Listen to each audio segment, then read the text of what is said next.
disclaimer, but in general, the reason we don't want to revisit the trauma to heal is because every time you go back and reactivate the networks of the brain carrying those memories and the associated stories, sensations, emotional responses, stress responses, all the information around the experience, every time you activate it, those networks undergo rewiring. But if they're not getting new information and you're not able to be regulated and process that new information, it takes that info and it makes it bigger, meaning the symptoms will increase instead of decrease.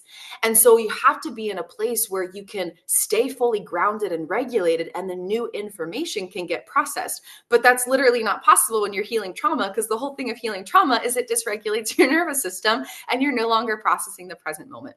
So more importantly than going back into the past is being in that presence with yourself and teaching your body safety in the now.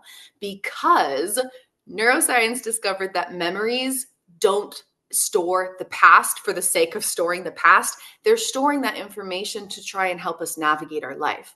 So when we're up here navigating the moment, all of our thoughts, all of our feelings, all of our responses, and just everything happening from the inside out is coming from memories anyway, meaning the trauma data is being activated all of the time. And that's why you get stress responses in daily life. You get those emotional reactions and you're like, I don't know why I just got so triggered. Like, it's not about the present moment. It's about how your body is navigating the present moment based on the data stored from the past.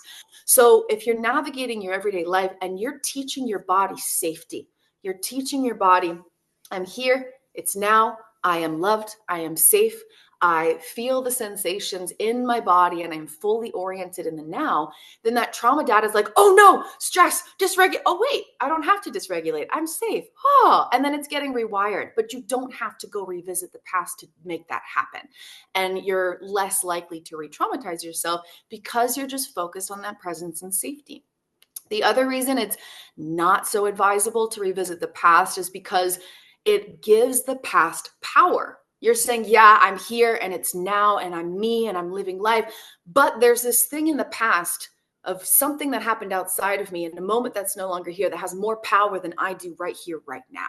And that's a very dangerous place to be because it creates this illusion that you are separate from your wholeness, you are separate from your power.